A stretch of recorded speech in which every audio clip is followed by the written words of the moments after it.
a rat? Is that a whole rat in there? Hey, what is that thing? Is that a rat? All I could see was a big tail.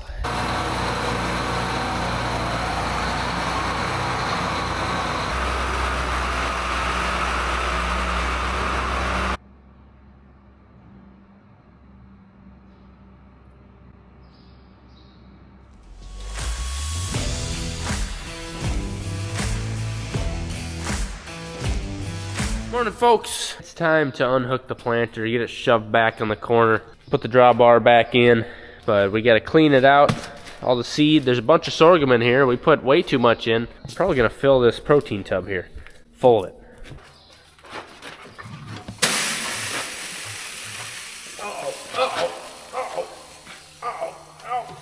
Keep coming.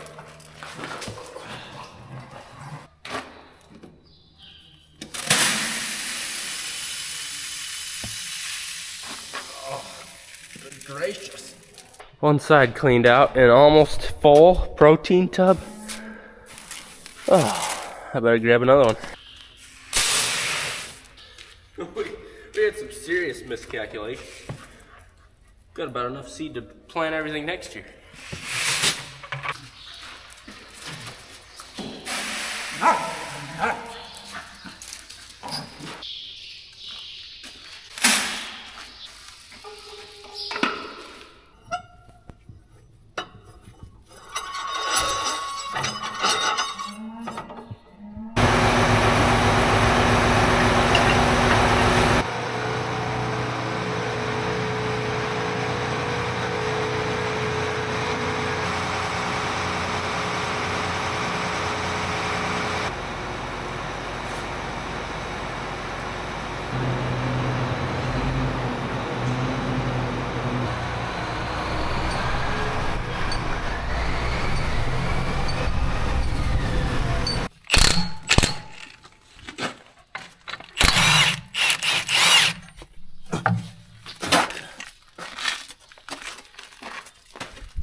You're gonna need some comfort under this tractor. Okay. Here's some particle board.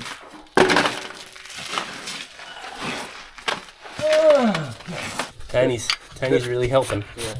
Before I leave down here, I found a greaser that I should grease. Weird. Oh, okay. Oh, that hurt.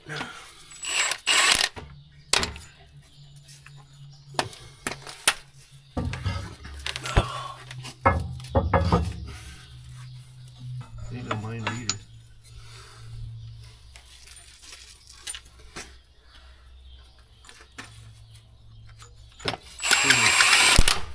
He was alongside the four-wheeler, and there was traffic coming from both ways, and he just like church music.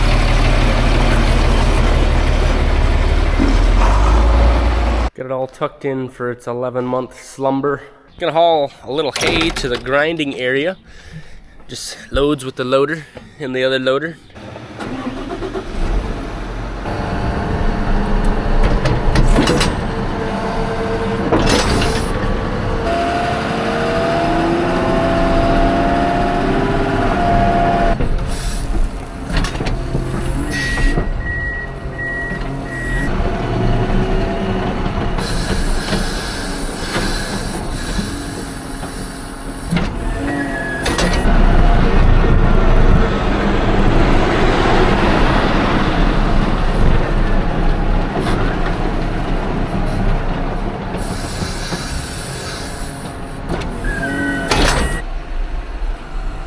Howdy. What's going on?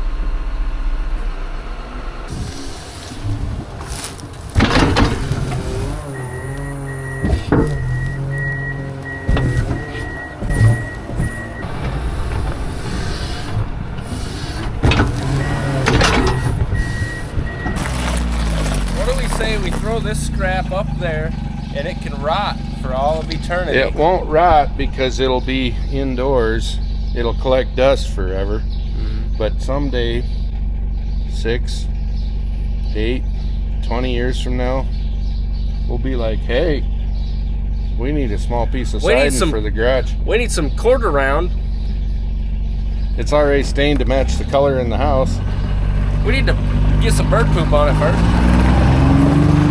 Well, we saved it since 2009. We ain't throwing it away now. We've only had it 16 years underneath the step in the garage, and there was a family of mice that was stealing dog food and carrying it into a small crevasse, so we took it all out. Get up on there and I'll throw it up to y'all. If you need a shelf and you go to Menards, they probably want a pretty penny for maybe 2 penny. I just got a sliver. Oh, that wasn't worth it. No. Already stained, matching mop board for the house here. Mop board. A good collection of it. You put this in something special, somewhere special now.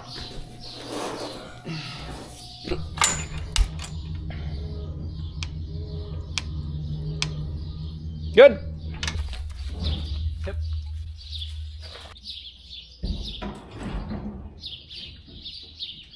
We're gonna be taking bulls out to pasture. We got one loaded up, and we're gonna head to the first one, and then we'll get about 3 more bulls and haul them out.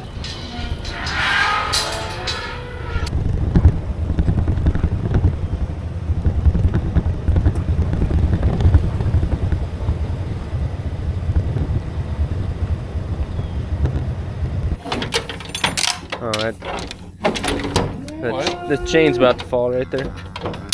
Get stuck.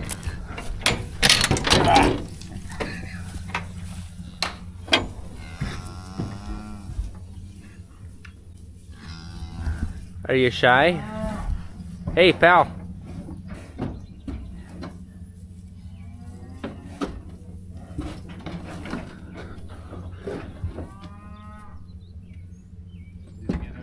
Yeah, he's going. Did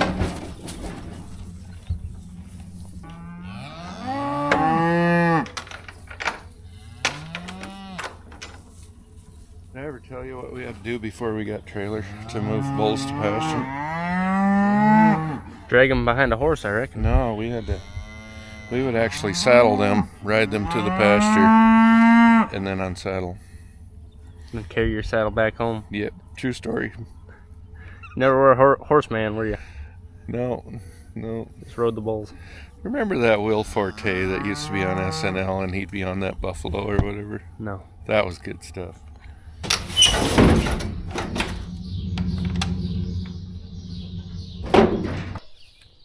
Here we go. Yep.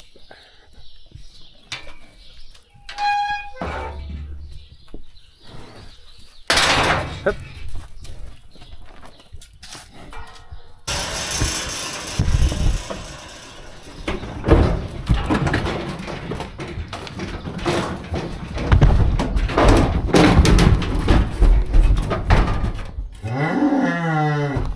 Yep.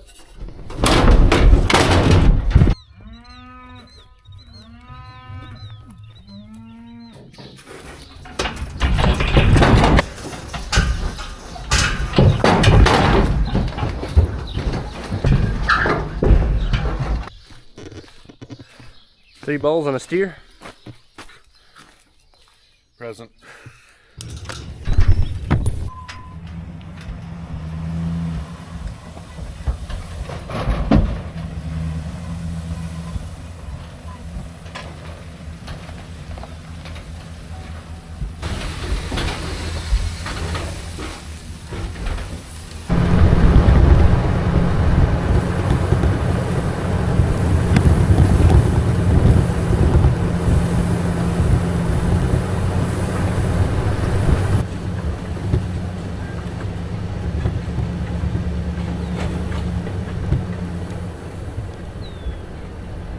This pasture Dad and I were just looking at, not seeing really anything for big musk thistles. This is one of those ones we had sprayed with the drone last fall. I think it did pretty good. Especially in this area, there's usually pretty good flush of them. He's right in your face.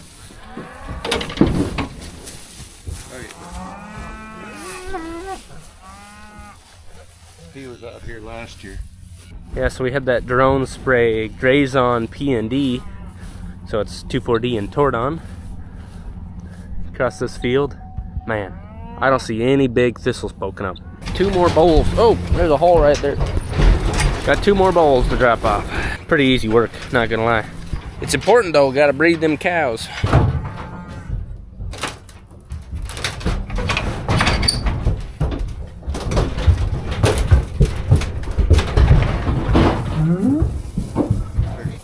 How old is he? He's a 4.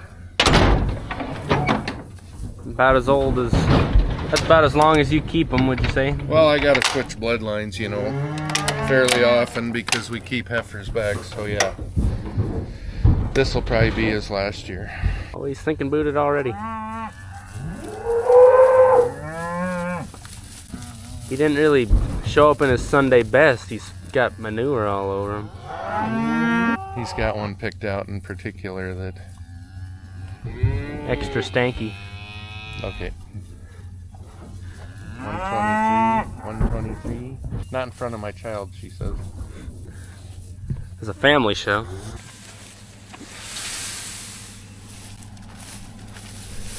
Didn't get very far with that throat.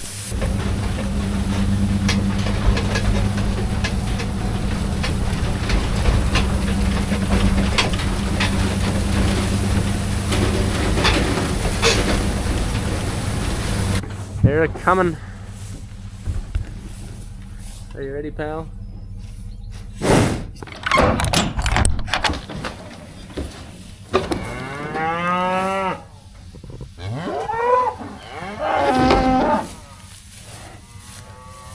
Well, don't go back in. I don't think so. He's shy. This is his first experience with this deal. Oh, got the curling of the nose. Like Waterboy said at the end of that movie, I'm gonna do it! And then everyone goes, You can do it! Very low fly pressure on them yet. We got to give these calves a pink eye shot yet, but we're going to wait until there's some fly pressure, and then we can pour them at the same time. Would you say that's correct, Cole? Yeah, that is correct. Okay.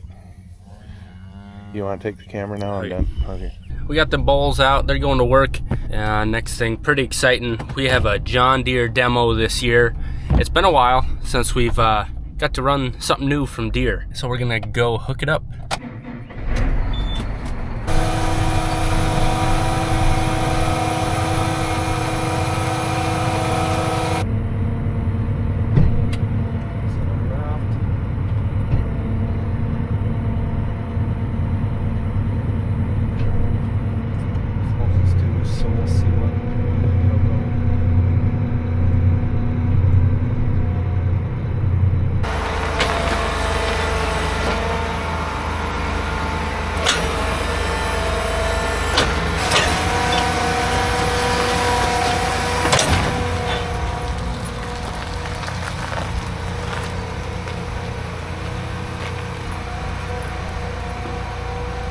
You saw it kind of weaving in the yard a little bit.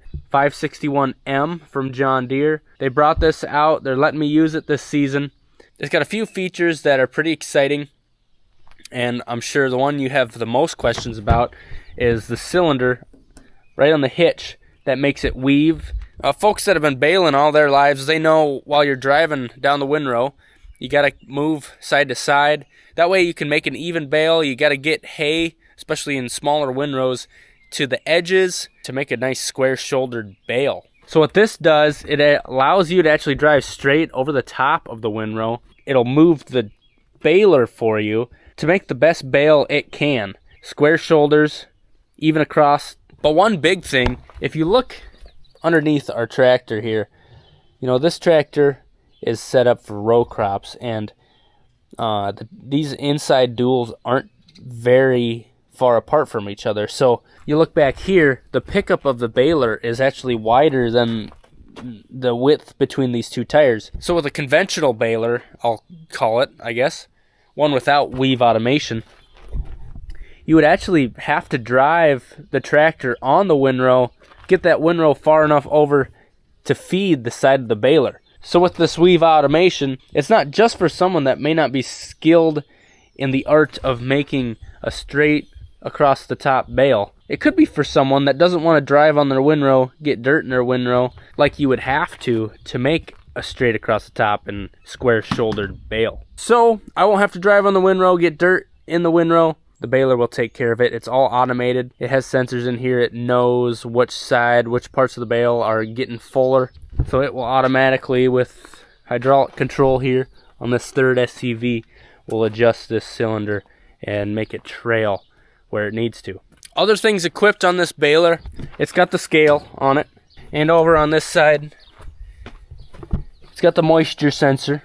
And with the scale and the moisture sensor and having a display in there, it allows you to actually make yield maps. And then using that information in conjunction to the John Deere Ops Center, you can go on there, see the yield, see the moisture, and it'll actually put on the map where each of your bales are. And you can even click on them and see the moisture and the weight of that bale. Say you're in a field where some of the bales are a little bit wetter, and you want to pick out those bales and put them in a separate spot just in case you baled it too wet, where you don't want those bales to start getting hot and starting a fire. You can figure out which bales were the wetter ones, and you can set them aside, or just keep good track of your bales and how many you're making in a year. So that's something I'm really excited for this season, is baling a field and then pulling that out and then being able to see what the yield was like. Of course, the other cool feature of this machine is baler automation. A lot of things getting automated. So this baler will be able to stop the tractor, throw net on it, dump the baler, and then get you going again. Excited to see it work in the field. I hope you guys are too. We get to run this pretty much all of this haying season, which is just starting. We got mini grass fields that we're gonna bale this year. So I hope you guys are excited. Thank you to John Deere for sending us out, letting us run it for the season. What do you think, Tiny? He says it's good shade too. We got the sprayer on the four-wheeler, and Tiny says he would like to operate it. Ooh, I will spray the weeds. Unfortunately for Tiny, he has not completed the required training they have to do every 3 years, like I just finished a couple weeks ago. So Tiny, you're gonna have to stay here. I'll spray the weeds myself. I mentioned that pasture that had been sprayed with a drone. I know a lot of people were skeptical about how well that application was going to go. It's right across that fence is the one we sprayed, and this one on this side of the fence we didn't spray with that drone in the fall. And just look at this. That pasture, I didn't see any thistles, and this one has these big ones in patches. I think it did a good job. And I think I should have been out here a couple weeks ago spraying, because these are getting big already.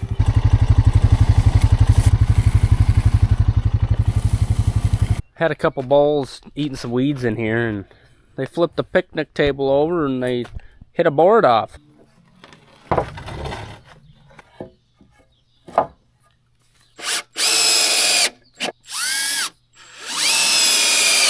One other thing I forgot. This has the net wrap assist. Well, the tractor's off, so that's not getting power. But anyway, it's got the winch in here, so you can lift up your net wrap. Even for me, a strong, handsome, 27-year-old, handsome doesn't really matter in this situation, able-bodied man, it can be tough lifting those in there. There's a lot of people farming with disabilities, or just injuries in general, so that's a pretty cool thing. Help you lift those big, heavy rolls of net wrap in here. So yeah, there you have it, folks. We got bulls out to pasture, planters tucked away for the year. I appreciate you watching, folks. Love to see you next time. Have a good one.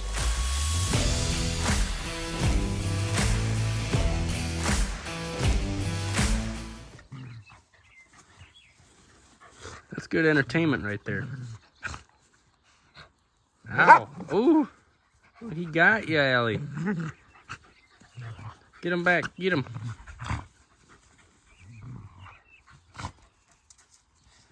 All right, that's enough.